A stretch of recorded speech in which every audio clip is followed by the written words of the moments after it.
శ్రీమాత్రే నమః.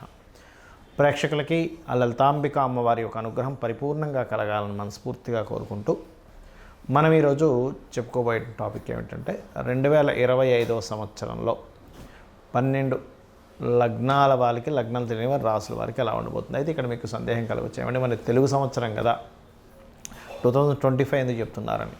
నాకు చాలామంది మెసేజ్లు చేసి ఏమంటే 2025 ఎలా ఉంటుందంటే ఉగాది దాకా ఆగండి, ఉగాది మనకి లెక్క అంటే అలాగా సార్, మేము ఇయర్ ప్లానింగ్ చేసుకుంటాం కదా విదేశాల్లో ఉండేవాళ్ళం. అది 2025 ప్లానింగ్ అంటే జనవరి నుంచి డిసెంబర్ ప్లానింగ్ చేసుకుంటాము.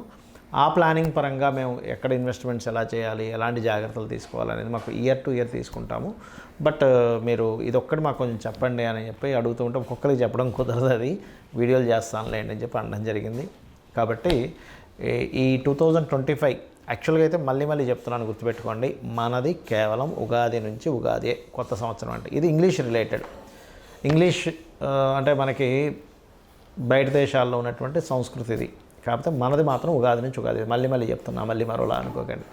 అయితే ఇక్కడ మనకి ఈ సంవత్సరం 2025లో ఎప్పుడెప్పుడు ఏ గ్రహాలు మారుతున్నాయి, మేజర్ ప్లానెట్స్ తీసుకోవాలి మనం. ఇక్కడ శని భగవానుడు మార్చ్ ఎండింగ్లో మీనంలోకి వెళ్ళిపోతున్నాడు. అలాగే ఈ రాహువు, కేతువు, గురువు గుర్తుపెట్టుకోండి. ఈ గురువు వృషభం నుంచి మిథున రాశిలోకి మే 15వ తేదీ మారుతున్నాడు. ఈ రాహుకేతువులు మే 30వ తేదీకి మారిపోతున్నారు. సో ఈ మేజర్గా ఈ 4 ప్లానెట్లే ఎప్పుడు కూడా సంవత్సర ఫలితాలను సూచిస్తుంటాయి. అది మనం ఉగాదికి చెప్పుకున్నా, లేకపోతే ఈ కొత్త సంవత్సరానికి చెప్పుకున్నా. కాబట్టి ఉగాది కంటే ముందే మనకి శని మారుతున్నాడు నాకు తెలిసి, ఆ కాంబినేషన్స్ బట్టి చూసుకుంటే. కాబట్టి మీరు అందరూ కూడా ఈ సంవత్సరం అసలు ఏ రకమైనటువంటి జాగ్రత్తలు తీసుకోవాలి, ఏ విషయాలు చాలా బాగుంటుంది, మరియు అమ్మవారి యొక్క అనుగ్రహాన్ని పొందాలంటే అమ్మవారిని ఏ లగ్నం లేదా ఏ రాశి వారు ఏ మంత్రంతో, అదేవిధంగా ఏ గ్రహానికి ఎటువంటి దానం ఇవ్వాలనేటువంటి విషయాలు మనం ఒక్కొక్క లగ్నరీత్యా మనం తెలుసుకుందాం. కన్యా లగ్నము, కన్యారాశి. కన్యవారికి కనుక చూసుకున్నట్లయితే ఇక్కడ లగ్నాత్ గ్రహాలు, లగ్నంలో ఉండేటువంటి కేతు 12లోకి వెళ్తున్నాడు మే 30వ తేదీ నుంచి. లగ్నం నుంచి 6వ స్థానంలో రాహువు, దశమంలోకి గురువు వస్తున్నాడు మే 15వ తేదీ నుంచి. అదేవిధంగా 7వ స్థానంలోకి శని భగవానుడు మనకి మార్చి 30వ తేదీ నుంచి మారుతున్నాడు. వీటి యొక్క ఫలితాలు ఎలా ఉంటాయి 2025 సంవత్సరంలో, ఏ విషయాలు జాగ్రత్తలు తీసుకోవాలని చెప్పి చూసుకున్నట్లయితే, లగ్నంలో ఉండే కేతువు ఎప్పుడైతే 12లోకి వెళ్తున్నాడో మే 30వ తేదీ నుంచి, అప్పటి వరకు ఉన్నటువంటి ఒక వైరాగ్య స్థితి, దేని మీద ఇంట్రెస్ట్ లేని స్థితి, ప్రతి దాంట్లో ఎక్కడో నేను పోయి బ్లాక్ అయిపోతున్నాను, నాకు ఒక రకంగా ఉంది, అసలు దేని మీద ఇంట్రెస్ట్ లేదనుకునేటువంటి స్థితి మారుతుంది. మరి 12లోకి వెళ్తున్నాడు కదండి కేతువు, దీని రిజల్ట్ ఏమిటి అంటే కొంచెం ఇన్వెస్ట్మెంట్స్ చేసేటప్పుడు, అందులో ముఖ్యంగా మెడికల్ రిలేటెడ్, కొంతమంది చూడండి కొన్ని సోలార్ రిలేటెడ్ వాటిలో, పవర్ రిలేటెడ్ దాంట్లో, ఆరోగ్యానికి సంబంధించిన వాటిలో ఏదైనా మీరు ఇన్వెస్ట్మెంట్ చేస్తున్నారంటే ఆ యొక్క విషయాల్లో కొంత జాగ్రత్తగా ఉండండి. మరియు దీంతోపాటు విదేశాలకు వెళ్ళాలి, విదేశీ సంబంధించిన అంశాల పట్ల కొంత స్ట్రెస్ ఉంటుంది. మరి రాహు 6లోకి వస్తున్నాడు కదా, రాహువు కన్యా లగ్నాత్ 6లోకి వస్తే చాలా మంచిది. ఎలాంటి విషయాలకు మంచిది? శత్రువుపై జయం ఉంటుంది.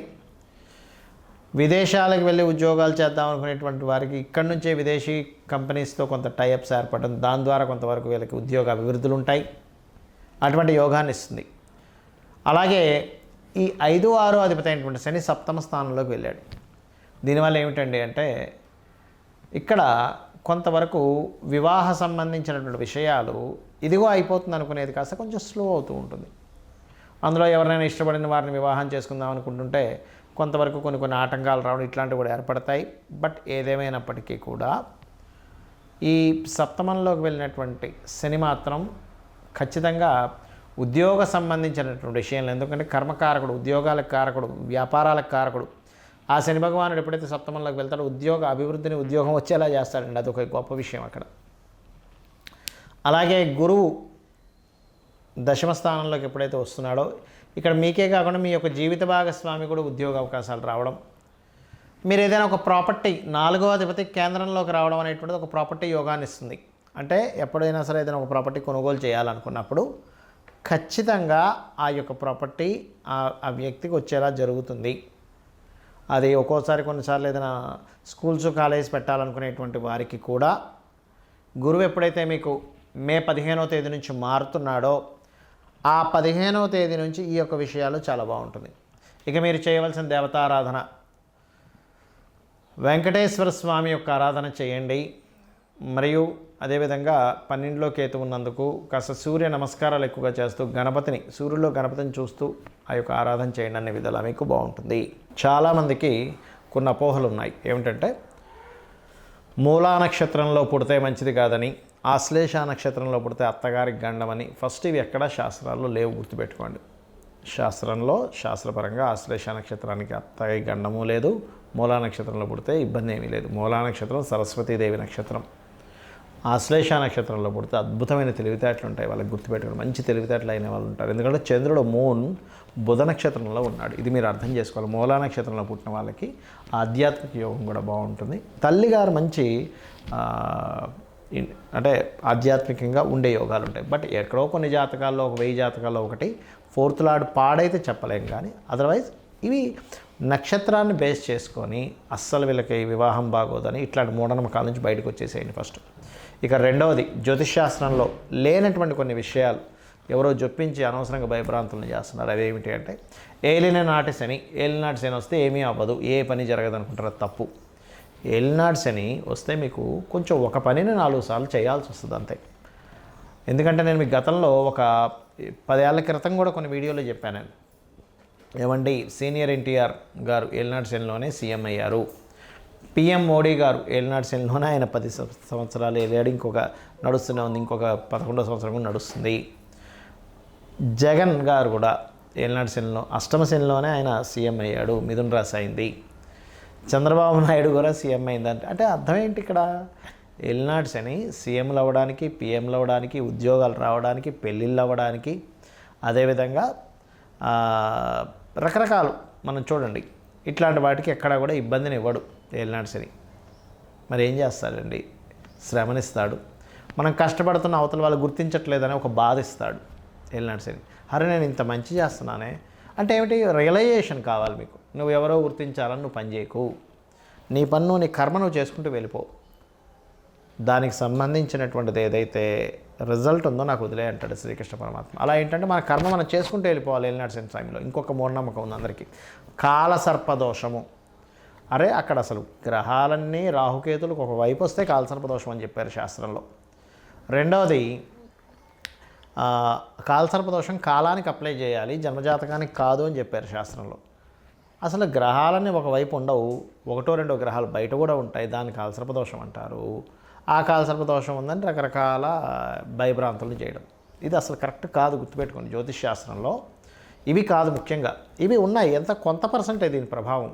ఏలినాటి శని వస్తే కొంత శ్రమ ఉండడం, మనిషికి బద్ధకం రావడం, ఇవి ఉంటాయి. బద్ధకించకుండా, నిద్రపోకుండా మనం పని చేయాలి.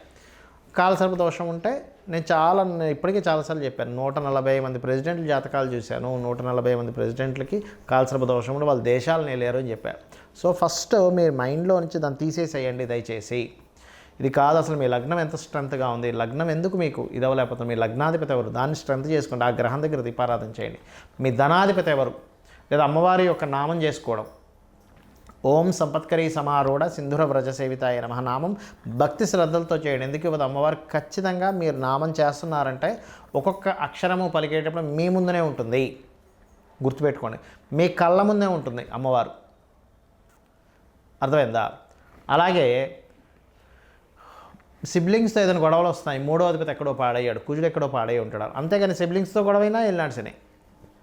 ఒక గృహం కట్టుకోలేకపోతున్నట్టు 4వ అధిపతి ఎక్కడ ఉన్నాడు, ఎలా ఉన్నాడని చూడాలి. అంతేగాని ఇక్కడ ఎలా ఉంటుందంటే, ఒక వ్యక్తికి మోకాలకి దెబ్బ తగిలింది అనుకోండి, జ్వరం వచ్చిన మోకాలు దెబ్బ తగిలింది కాబట్టి జ్వరం వచ్చిందండి, థైరాయిడ్ వచ్చిన మోకాలకి దెబ్బ తగిలింది కాబట్టి థైరాయిడ్ వచ్చిందండి, కళ్ళు మసకబారుతున్నాయంటే మోకాలకి దెబ్బ తగిలింది కాబట్టి మసకబారుతున్నాయి అన్నట్టుగా ఉంటుంది పరిస్థితి.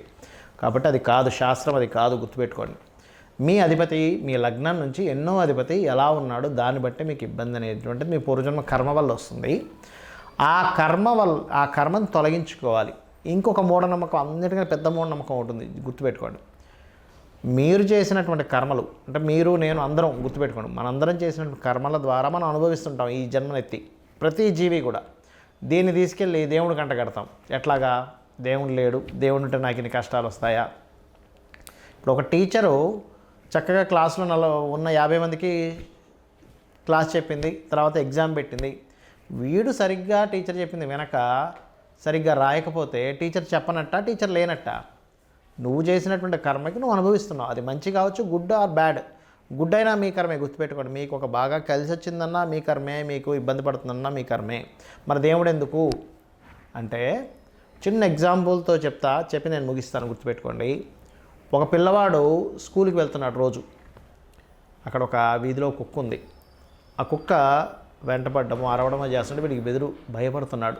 స్కూల్కి వెళ్ళలేకపోతూ భయపడుతూ రావడం. అమ్మకి చెప్పాడు, అమ్మ నేను స్కూల్కి వెళ్ళాలి కానీ రోజు అక్కడ ఒక కుక్క ఉంది అన్నప్పుడు అమ్మ ఏం చేసిందంటే, ఏం కాదురా నేను ఉన్నాను పద అన్నది. లేదా ఒక బెత్తం ఇచ్చింది చేతికి, ఒక కర్ర ఇచ్చింది. అరే ఆ కుక్క ఏదైనా వస్తే కర్రతో ఇలా అని పారిపోద్దని. అప్పుడు అమ్మ పక్క నుండి నడిపిస్తున్నప్పుడు వీడు స్కూల్కి వెళ్ళడము అక్కడ ఆగలేదు, కుక్క అక్కడే ఉంది. కానీ పక్కన ఎప్పుడైతే అమ్ముందో ఏం జరిగింది? మీకు ధైర్యం ఉంది. అంటే మీరు ఎప్పుడైనా అమ్మవారి ఆరాధన, భగవత్ నామస్మరణ రెగ్యులర్గా చేస్తూ ఇంట్లో సూర్యోదయానికి ముందే దీపారాధన చేయడము, అదేవిధంగా రెగ్యులర్గా ఆలయాలకు వెళ్ళడం చేసినప్పుడు ఏమవుద్దంటే మీ కర్మలు ఎలా ఉన్నా మీరు ధైర్యంగా దాన్ని ఎదుర్కోగలుగుతారు. కాబట్టి ఎన్ని పనులున్నా ఏమైనా ఒకటే గుర్తుపెట్టుకోండి, అమ్మవారిని ఆరాధన చేయాలి, రోజు లలితాసహస్రనామాలు చదువుకోవాలి. లేకపోతే మీ ఎవరైనా సరే అంతా ఒకటే గుర్తుపెట్టుకోండి. శివుడు వేరు, నారాయణుడు వేరు, అమ్మవారు వేరు, ఇవన్నీ పిచ్చి మాటలు అన్నమాట. అంతా ఒకే బ్రహ్మం, ఒకే ఈశ్వరుడు ఇన్ని రూపాలుగా ఉన్నాడు అనేటువంటిది అర్థం చేసుకుంటూ మీ అందరూ కూడా ఈ 2025వ సంవత్సరం అమ్మవారి అనుగ్రహంతో బాగుండాలని మనస్ఫూర్తి కోరుకుంటూ శ్రీమాత్రే నమః.